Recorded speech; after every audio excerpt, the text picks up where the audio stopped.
কথা দিয়েছিলাম যারা দলে ঢুকছে তাদের কাউকে তৃণমূল কংগ্রেসের একটা সৈনিকের উপর ছড়ি ঘোরাতে দেবো না। 3 বছর পর আজকে তারা পারেনি।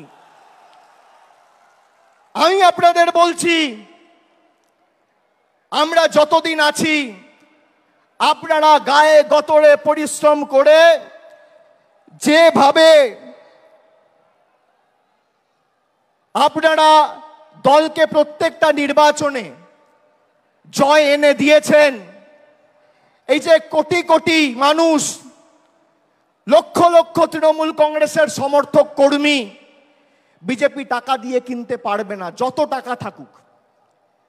আমি আপনাদের বলেছিলাম বুথ পাহারা দিয়ে আগলে রেখে মানুষ যাতে নিজের ভোটটা দিতে পারে, বাংলার প্রতি বৈষম্যের বিরুদ্ধে, বঞ্চনার বিরুদ্ধে, সেটা আপনাদের সুনিশ্চিত করতে হবে। আপনারা করেছেন। আমরা নির্বাচনের সময় কথা দিয়েছিলাম যে দিল্লির দয়া দাক্ষিণ্যে আমরা বেঁচে নেই, কবে দিল্লি বাড়ির জন্য টাকা দেবে আর বাংলার মানুষ বাড়ির টাকা পাবে, তার জন্য তৃণমূল কংগ্রেস অপেক্ষা করে নেই। এই বছর 31শে ডিসেম্বরের মধ্যে আবাস প্লাসের তালিকায় যাদের নাম রয়েছে আবাস আর আবাস প্লাসে, সবাইকে বাড়ির টাকা আমাদের মামাটি মানুষের পশ্চিমবঙ্গ সরকার পৌঁছে দেবে। আজও একই কথা বলছি, 31শে ডিসেম্বরের আগে আবাস প্লাসের তালিকায় যাদের নাম রয়েছে সবাইকে তৃণমূলের সরকার বাড়ির টাকা পৌঁছে দেবে। আমরা যারা আমাদের ভোট দিয়েছে তাদের জন্য কাজ করতে বদ্ধপরিকর, আর যারা আমাদের বিরুদ্ধে ভোট দিয়েছে তাদের জন্য কাজ করতে বদ্ধপরিকর। এটাই পার্থক্য। আমরা মানব সেবায় বিশ্বাস করি, আমরা ধর্ম বাড়িতে করি, আমরা মসজিদ, মন্দির, গুরুদ্বারায়, বাড়িতে, পুজোস্থানে, ঠাকুরের ঘরে বসে ধর্ম করি। কিন্তু আমরা যখন মানুষের ভোটে নির্বাচিত, আমাদের কোনো ধর্ম নেই, একটাই ধর্ম, মানব ধর্ম, মানুষকে পরিষেবা দেওয়া। এটাই তৃণমূল আর বিজেপির মধ্যে পার্থক্য। যারা ধর্মের উস্কানি দিয়ে রাজনীতি করে, কেন্দ্রীয় তদন্তকারী সংস্থাদের রক্তচক্ষুকে হাতিয়ার করে বাংলার মানুষকে শাস্তি দিতে চেয়েছেন, তৃণমূল কংগ্রেসকে দুর্বল করতে চেয়েছেন, তাদেরকে আমি একটা প্রশ্ন করতে চাই।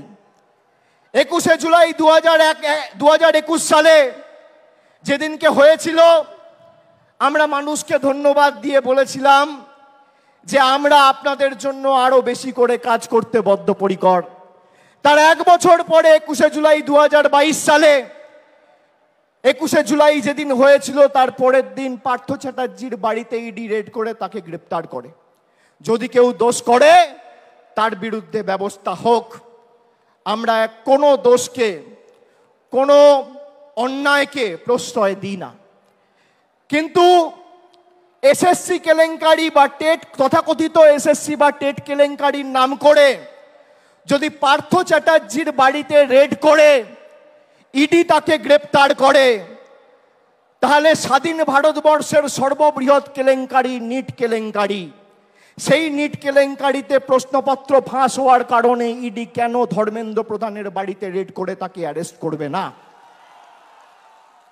কেন এই রাজনৈতিক পক্ষপাত, দুষ্ট আচরণ, কেন এই দ্বিচারিতা?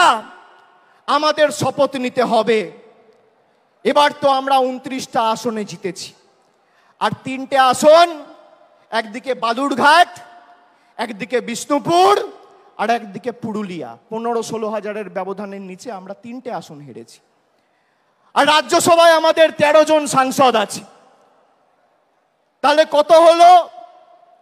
লোকসভায় 29 আর রাজ্যসভায় 13, 29 আর 13 42। আপনারা গর্বিত হবেন শুনলে, গর্ব অনুভব করবেন। রাজ্যসভা লোকসভা মেলালে ভারতবর্ষের 3য় রাজনৈতিক বৃহত্তর দলের নাম তৃণমূল কংগ্রেস। যারা বলেছিল তৃণমূলকে প্রাক্তন করব, জেলে ঢুকিয়ে দেবো, হাওয়া করে দেবো, সাফ করে দেবো, তারা আজকে নিজেরাই সাফ। নিজেরাই সাফ। আমি আপনাদের বলছি, আমি বারবার যেখানে সভা সমিতি করতে গেছি লোকসভার আগে, আমি বলেছি আমি মানুষের চোখের মুখের ভাষা বুঝি। এই যে বেলা 12টা, এখন কটা বাজে? 1টা। যারা 1টার সময় সভায় আসে, কারোর হাতে ছাতা নেই, কেউ মাথায় গামছা, কেউ রুমাল, কেউ টুপি, মাথায় ঢাকা দিয়ে বৃষ্টি ঝড় জল উপেক্ষা করে যারা আসে, তারা সিদ্ধান্ত নিয়ে আসে যে আজীবন তৃণমূল কংগ্রেসের সাথে থাকবো, বাংলার লড়াইয়ের সাথে থাকবো। তারা বক্তব্য শুনতে আসে না। আমরা ব্রিগেড করেছিলাম 10 দিনের ব্যবধানে। ফেব্রুয়ারির 27 না 28 তারিখ আমরাও ঘোষণা করেছিলাম, আর মার্চের 10 তারিখ আমরা ব্রিগেড করেছিলাম। একেবারে 42 জন প্রার্থীর নাম ঘোষণা করেছিলাম, আর বিজেপির তো প্রার্থী ঘোষণা করতেই লেজে গোবরে হতে হয়েছে। আমরা এক জায়গা থেকে 42 জন প্রার্থীকে দাঁড় করিয়ে মানুষের আশীর্বাদ চেয়েছি। আমরা বারে বারে বলেছি আমাদের কোনো দম্ভ ঔদ্ধত্য অহংকার নেই। আমাকে যদি মাথা নত করতে হয়, আমি মানুষের কাছে করব, খেটে খাওয়া শ্রমিকের কাছে করব, ছাত্র যুবর কাছে করব, মায়েদের কাছে করব, বোনেদের কাছে করব, 10 কোটি বঙ্গবাসীর কাছে করব। আমি বিজেপির স্বৈরাচারীদের কাছে মাথা নত করব না। এত চেষ্টা করেছে আমাকে আমার বয়স্ক মা, বাবা, স্ত্রী, ছোট্ট পুত্র, কন্যা, সন্তান কাউকে ছাড়েনি হেনস্থা করতে। আমি বলেছি গলা কেটে দিলেও জয় বাংলা বলবো, গলা কেটে দিলেও তৃণমূল কংগ্রেস জিন্দাবাদ বলবো। আমরা অন্য ধাতুতে তৈরি। তৃণমূল কংগ্রেস বিশুদ্ধ লোহা, সেই লোহাকে যত পোড়াবে, যত তাতাবে, সেই লোহা তত বলিষ্ঠ, শক্তিশালী, তেজি হবে। প্রয়োজনে দেব মোরা 1 নদী রক্ত, হোক না পথের বাঁধা প্রস্তুর শক্ত। অবিরাম লড়াইয়ের চির সংঘর্ষে আজকে স্বৈরাচারীদের পাহাড় টলছে, জনতার সংগ্রাম চলছে। আমরা শপথ নিয়েছিলাম যারা বাংলাকে ভাতে মারার, পেটে মারার ষড়যন্ত্র করেছে, শরীরের শেষ রক্তবিন্দু পর্যন্ত তাদের উচিত শিক্ষা দিয়ে বাংলার মানুষের সমর্থনকে পাথেয় করে এই লড়াইয়ের শেষ দিকে ছাড়ব। আমরা কথা রাখতে পেরেছি। বাংলার মানুষের কাছে আমরা কৃতজ্ঞ, বাংলার মানুষের কাছে আমরা ঋণী। কিন্তু আগামীর লড়াই যদি আমরা ভেবে থাকি যে আগামীর লড়াইয়েও আমরা জিতব, তাহলে আত্মতুষ্টির কোনো জায়গা নেই। আমরা জিতব, কিন্তু এই জিত যেন 2016 থেকেও বড় হয়, 2021 থেকেও বড় হয়, 2024 থেকেও বড় হয়। এই আমাদের শপথ নিয়ে আজকে 21শে জুলাইয়ের মঞ্চ থেকে ফিরতে হবে। আমাদের নেত্রী আসবেন, মমতা বন্দ্যোপাধ্যায় বক্তব্য রাখবেন, তার কথা আমরা শুনব, মননে গ্রহণ করব, বাস্তবে রূপায়ণ করব, কিন্তু শৃঙ্খলা পরায়ণ আমাদের হতে হবে। আমি মনে করি তৃণমূলের কর্মীরাই তৃণমূলের শক্তি। যারা নতুন তৃণমূলে এসছেন তাদেরকে তৃণমূলের সংগ্রাম, নেত্রীর লড়াই, 21শে জুলাইয়ের ইতিহাস সম্পর্কে জানতে হবে। আর পুরনোরা যারা আছেন তাদেরকেও নতুনকে সাথে নিয়ে আগামী দিন দলকে আরো শক্তিশালী করার জন্য মাঠে নেমে লড়াই করতে হবে। সামঞ্জস্য রেখে করতে হবে। পুরনোদের অভিজ্ঞতা আর নতুনদের উৎসাহ উদ্দীপনা দুটোই তৃণমূলের একই বৃন্তে দুটো কুসুম। একই বৃন্তে দুটি কুসুম, হিন্দু মুসলমান, একটি তার নয়নমণি আর একটি তার প্রাণ।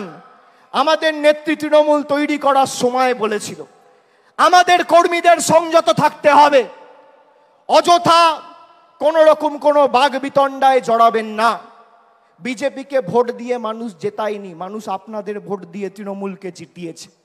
তার কারণ আপনার গ্রামে, আপনার পাড়ায়, আপনার এলাকায় আপনার মুখের উপর সেই গরিব মানুষ বিশ্বাস করেছে, বিজেপির মুখের কর্মীদের উপর বিশ্বাস করেনি। আমাদের সংযত থাকতে হবে।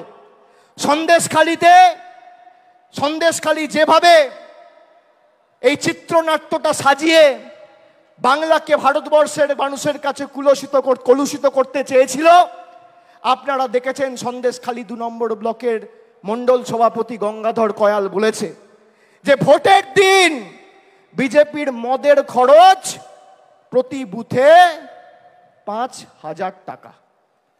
বাংলায় 80,000 বুথ, তাহলে একটা বুথে যদি মদের খরচ 5,000 টাকা হয়, 80,000 বুথে শুধু নির্বাচনের দিন বিজেপি মদ খাওয়ানোর জন্য খরচ করেছে 40 কোটি টাকা। 40 কোটি টাকা। আর মমতা বন্দ্যোপাধ্যায় 100 দিনের গরিব মানুষের টাকা, যা নরেন্দ্র মোদীর